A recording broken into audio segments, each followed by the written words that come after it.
let me tell you something. If your magic, the spells that you're casting, is not aligned with your purpose, your meaning for life, it's going to fall flat. But how do you get to that place of that purpose and that meaning for life? This is something that I've been coming across a lot in the readings that I've been doing this week and the consulting that I've been doing with people about what spell that they need. And I gotta say, a lot of us are not aligned with our purpose, with our meaning, and not having purpose for your life or for your being, or a meaning that you can follow and get excited about for how you live your life is something that leads to burnout. And burnout is when you're just exhausted, when you don't have a reason or a why for why you're putting in all of this extra work. And when you look at it with your magic, when you're setting your intent, your motivation for what your spell is about, it needs to align to that, or it doesn't have the oomph behind it, your oomph behind it. So how do you find your purpose? How do you find that meaning in your life? How do you get there? Well, there's a couple of clues that you've had through your entire life, things that you've always felt in flow with, things that brought you joy.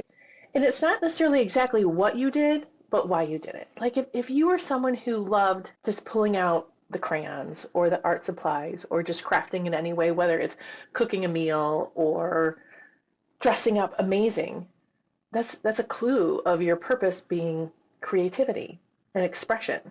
If you're someone who is looking to help others, that could be part of your purpose and that gives you meaning in life.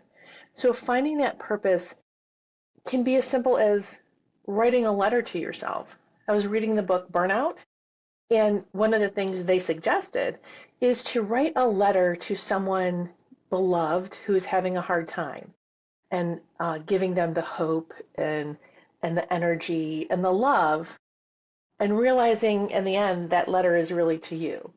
And look at that letter, read that letter and say, what is the meaning that I'm giving myself? When you look at yourself as like you're your own best friend, what advice would you give yourself? If you're writing your own history, like it's your grandchild writing your history, what are the things that they would say about you? What are the things that you want to say about you? There's a lot of simple ways to get to your purpose if you take time, be quiet, and listen to yourself. And it's okay if your purpose changes. Sometimes it's not static and it doesn't stay the same. Like you can go towards a purpose and go, I don't like that anymore. But finding that for yourself before you even cast your spell, before you even say, okay, this is a problem that I need to solve.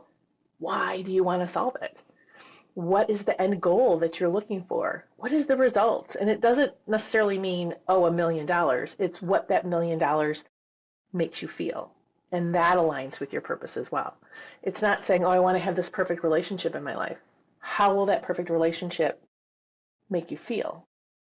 So purpose and meanings and feelings, they're all tied together because in the end, that is where we get our passion.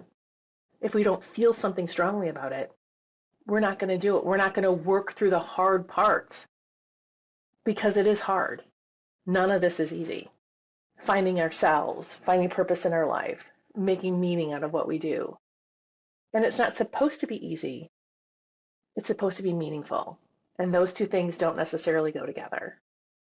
We know the easy things in life, they don't mean as much to us if something's just given to us versus something that we've earned and fought for. It's worth it. You're worth it. Try it out before you cast your next spell.